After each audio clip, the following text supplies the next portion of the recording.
ಎಲ್ಲ ಸತ್ಯದ, ಧರ್ಮದ, ನ್ಯಾಯದ ಪರವಾಗಿ ಹೋರಾಟವನ್ನು ಮಾಡ್ತಿರುವಂತ, ಅದಕ್ಕೆ ಬೆಂಬಲವನ್ನು ಸೂಚಿಸುವಂತ ಎಲ್ಲ ಜನ ಸಮೂಹಕ್ಕೆ ನಾನು ಅಭಿನಂದನೆಯನ್ನು ಮಾಡ್ತಾ ಇದ್ದೇನೆ. ಯಾಕಂತ ಹೇಳಿದ್ರೆ ಕಳೆದ 3-4 ದಿನದಿಂದ ಒಂದು ವಿಡಿಯೋ 10-15 ಮಿಲಿಯನ್ ತನಕ ಶೇರ್ ಆಗಿ ಹೋಗ್ತಾ ಇದೆ ಅಂತ ಹೇಳಿದ್ರೆ, ಅದರಲ್ಲೊಂದು 60-70 ಸಾವಿರ ಜನ ಕಮೆಂಟ್ ಮಾಡ್ತಾರೆ ಅದಕ್ಕೆ ಅಂತ ಹೇಳಿದ್ರೆ, ಆ ಬರೇ ಕಮೆಂಟ್ ಅನ್ನು ಓದಿದ್ರೆ ಗೊತ್ತಾಗ್ತದೆ ಇವತ್ತು ಸೌಜನ್ಯಳನ್ನು ಅತ್ಯಾಚಾರ ಮಾಡಿದ್ದು ಯಾರು, ಆ ಕಾಮಂದ ಯಾರು, ಎಲ್ಲವೂ ಗೊತ್ತಾಗ್ತಾ ಇದೆ. ಆದ್ರೆ ಇವತ್ತು ನಾನು ಕಳೆದ 45 ವರ್ಷಗಳಿಂದ 42-45 ವರ್ಷಗಳಿಂದ ಇದೇ ಹಿಂದೂ ಸಮಾಜಕ್ಕೆ ಹೋರಾಟ ಮಾಡಿ ಮಾಡಿ ಮಾಡಿ ಮಾಡಿ ಸನಾತನ ಹಿಂದೂ ಧರ್ಮವನ್ನು ರಕ್ಷಣೆ ಮಾಡುವಂತ ಒಂದು ದೊಡ್ಡ ಸಂಘಟನೆಯನ್ನೇ ಕಟ್ಟಿದ್ದೇನೆ ನಾನು, ರಾಷ್ಟ್ರೀಯ ಹಿಂದೂ ಜಾಗರಣ ವೇದಿಕೆ ಅಂತ ಹೇಳಿದೆ.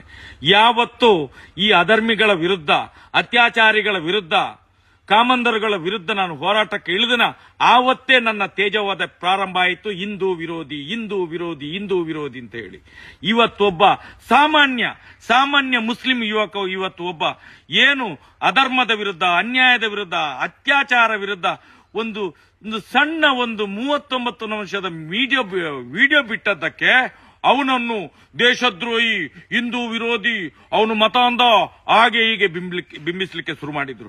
ನಾನು ಕೇಳುವಂತದ್ದು, ಇವತ್ತು ಏನು ಈ ಜನಗಳು ಹೇಳ್ತಾ ಇದ್ದಾರೋ ಅವನು ಮತಾಂಧ, ಅವನು ಅನ್ಯ ಧರ್ಮೀಯ, ನಾನು ಹೇಳುವುದು ಈ ದೇಶದ ಏನಂತ ಹೇಳಿದ್ರೆ ಮೊದಲ ಸ್ಥಾನ, ದೇಶದ ಪ್ರಥಮ ಪ್ರಜೆ ಯಾರು? ರಾಷ್ಟ್ರಪತಿಯವರು. ಅಬ್ದುಲ್ ಕಲಾಂನನ್ನು ಮಾಡ್ಲಿಲ್ವಾ? ಈ ದೇಶ ಒಪ್ಪಿಕೊಳ್ಳಿಲ್ವಾ? ಅಬ್ದುಲ್ ಕಲಾಂ ಮುಸಲ್ಮಾನರಲ್ವಾ ಅವರು? ಅದ್ರ ಬಗ್ಗೆ ಯಾಕೆ ಮಾತಾಡೋದಿಲ್ಲ ಇವರು? ಅದನ್ನು ಕೇಳ್ತೇನೆ ನಾನು. ಇನ್ನೊಂದು ಕಡೆಯಲ್ಲಿ ಧರ್ಮಸ್ಥಳ ಹಿಂದೂ ದೇವಸ್ಥಾನ ಅಲ್ವಾ? ಮಂಜುನಾಥ ದೇವರ ಹೆಸರಲ್ಲಿ ಅದು RTC ಇರ್ಲಿಲ್ವಾ?